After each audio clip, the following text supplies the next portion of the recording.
pertanyaannya, mengapa harus pembelajaran berdiferensiasi, gitu ya? Ini menantang sekali. Kenapa harus sih? Kenapa ya bukan pembelajaran yang lain? Ya, kenapa tidak PJBL? Kenapa tidak inquiry gitu? Kenapa justru harus berdiferensiasi? Nah, kita akan jauh lebih dalam nanti mendalami tentang konsep dan esensi dari pembelajaran berdiferensiasi ya. Mudah-mudahan saya mau tanya dulu, apakah ritme saya menjelaskan terlalu cepat? Kalau memang terlalu cepat, biar saya turunkan. Terlalu cepat apa bukan sih? Amankah atau intonasi saya terlalu cepatkah? Boleh teman-teman di kolom chat?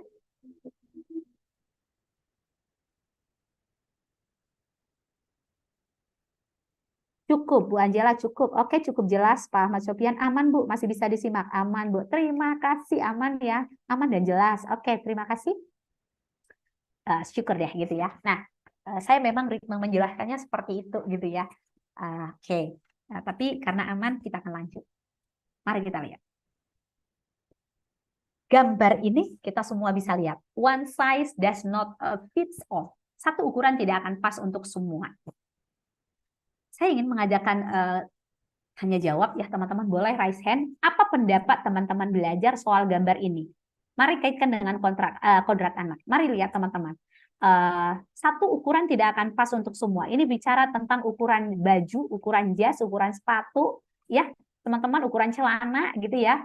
Boleh dong satu orang bisa nggak jelaskan ini? Apa pendapat Anda soal gambar ini? Kaitkan dengan kodrat anak dan kaitkan dengan pembelajaran berdiferensiasi.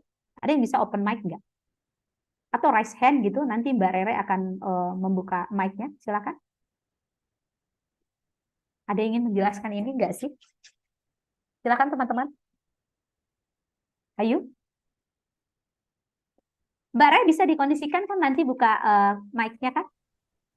Bisa Ibu dipersilakan kepada Bapak Ibu guru yang ingin menyampaikan pendapatnya, bisa untuk raise hand terlebih dahulu. Jadi nanti akan saya unmute. Silahkan Silakan. Bapak Ibu. Ya, silakan teman-teman.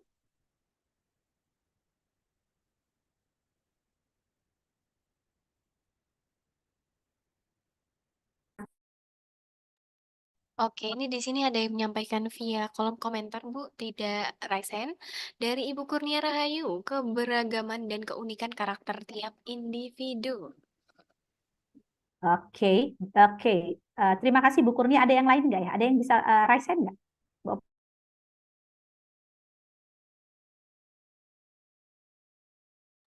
Oke, Bu Kurnia, terima kasih. Ini berbicara tentang keberagaman dan keunikan karakter tiap individu. Keren banget ya. Terima kasih Bu Kurnia. Oke, teman-teman, ada yang ingin menyampaikan pendapat nggak sih? Setiap siswa itu unik. Oke, boleh dong open mic. Satu ukuran tidak akan pas untuk semua. Oh, ini Bu Diana, kemampuan belajar anak tidak bisa dipaksakan, harus sesuai dengan kebutuhan anak. Oke, sesuai kebutuhan masing-masing. Yes, Bu Praptini ya. Terima kasih teman-teman. Ada nggak ya yang mau raise hand?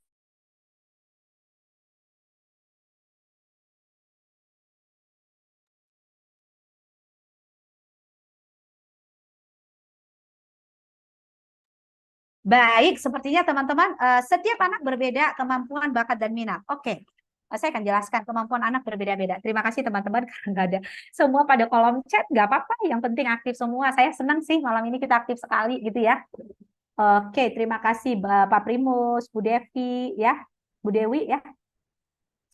Oke, one size does not fits all. Artinya satu ukuran tidak akan bisa kita paksakan untuk semua. Kenapa?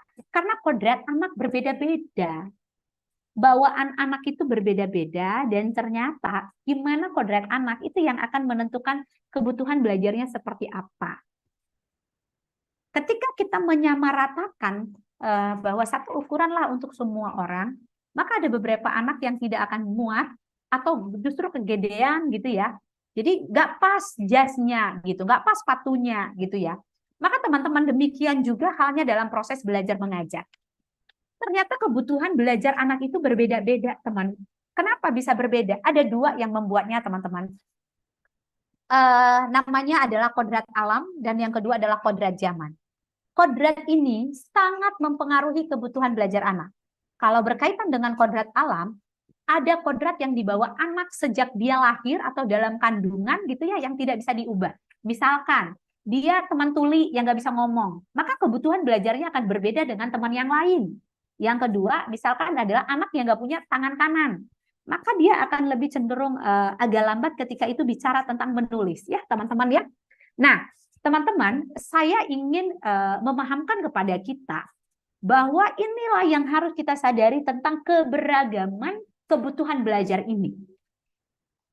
Apakah ini dibuat-buat sehingga anak itu kebutuhan belajarnya berbeda-beda? Tidak, teman-teman. Hal ini sama ketika teman-teman punya dua anak kandung. Satunya sangat normal dan cerdas, yang satunya berkebutuhan khusus dan juga sulit untuk mengasuhnya. Atau bahkan untuk memberi makan aja kita akan kesulitan. Pertanyaan, apakah teman-teman akan membiarkan anak yang sulit itu? Tidak. Meskipun kita akan berurai air mata, tapi kita ingin eksistensinya tetap ada. Makin hari makin sehat gitu ya, makin hari makin mandiri. Sementara anak yang tadi jenius atau katakanlah sehat gitu ya, kita justru rindu dia semakin hari semakin berdaya, ya seperti itu teman-teman. Nah, esensi dan juga perasaan seperti itulah yang kita rindu hadir di dalam kelas. Seperti itu ya teman-teman. Mudah-mudahan untuk gambar ini sudah jelas. Kita akan lanjut. Nah, pertanyaan, apa sih pembelajaran berdiferensiasi itu teman-teman? Nah, pembelajaran berdiferensiasi adalah usahanya guru untuk mengemas pembelajaran dalam hal mengakomodir kebutuhan murid. Nah, orientasinya selalu kebutuhan murid, bukan kebutuhan guru. Karena untuk memenuhi kebutuhan murid inilah kita sebagai guru hadir di dalam kelas, teman-teman. Ini menurut Tomlinson dalam bukunya halaman 14 tahun 1999 ya, tentang pembelajaran berdiferensiasi. Saya juga punya nih pembelajaran berdiferensiasi, punya Mbak Nadila Shihab. Ini keren banget teman-teman. Saya banyak menulis artikel dari modal buku ini ya. Nah, teman-teman kalau mau beli buku berdiferensiasi ini keren banget, saya anjurin dibaca. Boleh pesan di Tokopedia ya, di Pasar Guru Belajar namanya. Itu dijual umum di sana ya, dijual bebas ya di Pasar Guru Belajar di Tokopedia gitu ya. Bukan jualan sih, tapi saya karena baru baca itu kok keren banget seperti itu ya. Saya ingin pengalaman belajar saya juga dirasakan teman-teman yang ada di grup ini atau di dalam Zoom ini gitu ya. Kita akan lanjut. Nah, apa sih konsep pembelajaran berdiferensiasi, teman-teman? Ketika kita bicara tentang konsep pembelajaran berdiferensiasi, maka formulanya adalah, gimana sih formula pembelajaran berdiferensiasi gitu ya? Ternyata tidak ada sebuah formula atau resep yang dapat atau cocok digunakan untuk mengajari semua tipe murid dan dapat digunakan dalam setiap sesi atau waktu pembelajaran. Ternyata tidak ada patokannya, teman-teman. Tidak ada sebuah acuan bahwa kita ini nih acuannya kita gitu. Inilah standarnya kita, tidak gitu ya. Tetapi itu terbentuk dalam suasana dan konteks dan juga seperti apa intake-nya murid-murid kita di kelas gitu ya. Maka kita harus mahir memainkan itu. Apakah kita dengan memainkan model-model ataupun metode-metode pembelajaran gitu ya. Nah, kemudian yang kedua adalah mengenai modul pembelajaran atau rencana pelaksanaan pembelajaran. Tidak ada juga sebuah rencana pengajaran yang dapat mengakomodir semua gaya belajar anak, semua pendekatan dan semua keberagaman kebutuhan belajar anak di kelas. Tidak ada satu rencana pengajaran yang dapat mengakomodir itu secara penuh gitu ya. Tetapi kita bisa mengakomodir itu dengan melakukan beragam treatment dalam sebuah atau satu kali pertemuan belajar mengajar di kelas. Gimana sistemnya? Nanti kita lihat ya. Nah, teman-teman, sebenarnya kita melakukan pembedaan pengajaran itu atau the natural of differential classroom itu untuk apa sih gitu ya? Sebenarnya ciri-ciri kelas yang sudah mengadakan pembedaan pengajaran ini adalah yang pertama, lingkungan kelas yang mendukung murid belajar bermakna dan menyenangkan. Yang kedua, kurikulum diatur sedemikian untuk mendukung pembelajaran. Yang ketiga, guru mengetahui dan mampu mengakomodir perbedaan kebutuhan belajar murid dalam proses, maaf typo, F-nya kurang, belajar yang fleksibel. Fleksibel artinya tetap menyenangkan dan tidak memaksakan anak untuk nge-push kemampuan mereka belajar sehingga mereka merasa tertekan. Seperti itu ya. Nah, yang ketiga, yang keempat, penilaian atau assessment dan pengajaran ataupun instruction ini menjadi hal yang tidak terpisahkan. Artinya apa? Selama proses pengajaran, selama proses belajar mengajar atau katakanlah inti dari pembelajaran pertemuan hari itu, kita tetap mengadakan yang namanya penilaian atau assessment. Penilaian atau assessment yang terjadi selama proses belajar mengajar berlangsung itu namanya assessment formatif.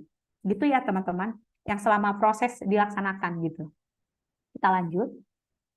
Nah, apa sih perbandingan kelas tradisional dengan kelas berdiferensiasi? Ini menarik teman-teman.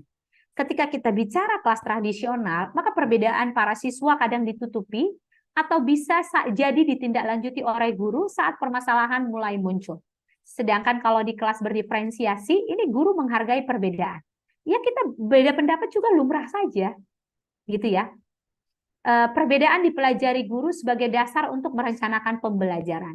Justru perbedaan itu ditarik sebuah proses belajar bermakna seperti apa sih yang bisa saya hadirkan di kelas saya gitu.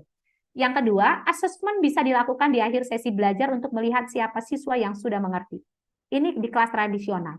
Ketika kita melakukan asesmen di akhir pembelajaran, itu namanya asesmen sumatif. Sedangkan kalau di kelas berdiferensiasi, asesmen itu dilakukan bersamaan dengan kegiatan belajar. Untuk apa? Agar guru paham bagaimana membuat pengajaran lebih pas dengan kebutuhan murid, bahkan selama proses belajar mengajar masih berlangsung. Itu ya. Nah, kalau di kelas tradisional juga, cerdas itu diartikan secara sempit. Sedangkan kalau di kelas berdiferensiasi, kecerdasan dilihat sebagai range atau cakupan yang beragam gitu ya. Nah, kemudian di kelas tradisional, definisi tunggal dari kata excellent atau sempurna, sedangkan di kelas berdiferensiasi, excellent atau sangat baik, dilihat dari perkembangan siswa secara individual dan norma yang ada pada anak yang dikenali oleh guru, gitu ya. Nah, kalau di kelas tradisional lagi, kita jarang tuh memahami apa sih minat anak kita yang dapat kita kaitkan dengan proses belajar mengajar keseharian kita. Sedangkan kalau dia di kelas berdiferensiasi, ini siswa dipandu guru, sehingga teman-teman, guru itu mampu mewujudkan di mana murid itu mampu berkontribusi terhadap pelajaran itu sesuai dengan minatnya. Sehingga lebih powerful dan sehingga lebih impactful gitu ya. Nah, itu dia teman-teman, kita mau lanjut. Nah, gimana sih urgensi pembelajaran berdiferensiasi ini gitu ya. Nah, Bapak dan Ibu, teman-teman belajar, urgensinya yang pertama kita lihat penting mengetahui kebutuhan belajar dan lingkungan yang memfasilitasi seluruh murid kita.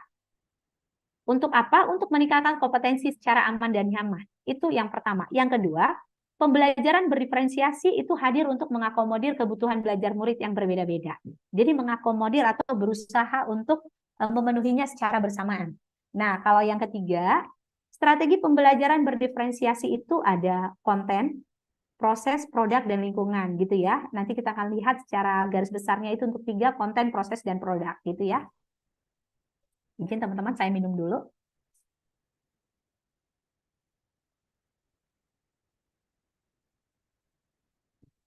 Nah, maaf teman-teman juga boleh silakan diambil kopinya atau bahkan ngeteh gitu ya, silakan. Kita santai saja kok ya. Nah, yang berikutnya adalah kebutuhan belajar murid. Dari mana sih kita melihat kebutuhan belajar murid yang tadi kita bilang beragam itu teman-teman, dan kita harus mampu mengakomodirnya gitu ya. Teman-teman, saya mau sambil ngecas sebentar. Oke. Nah, ketika bicara tentang kebutuhan belajar murid, kita bicara tentang kesiapan belajar murid itu sejauh mana.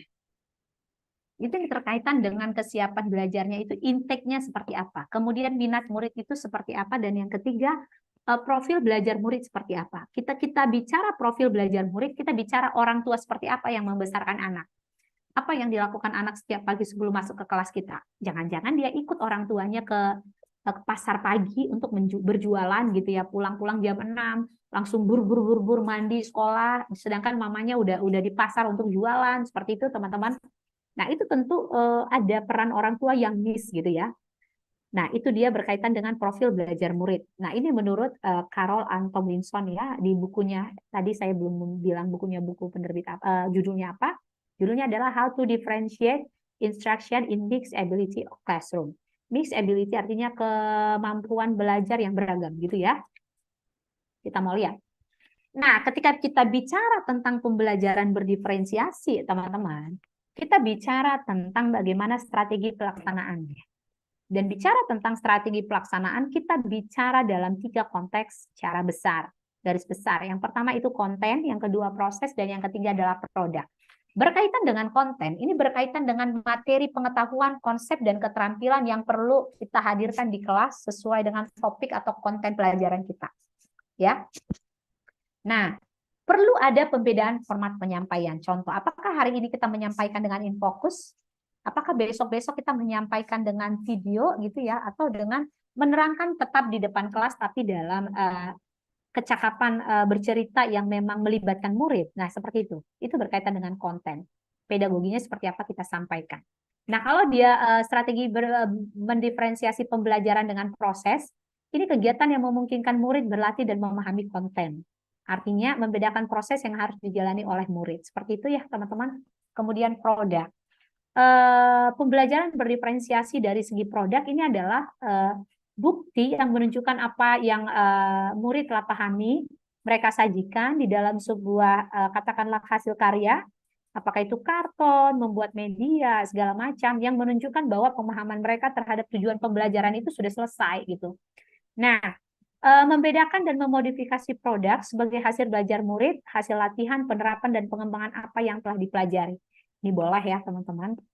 Oke, terima kasih. Kita lanjut.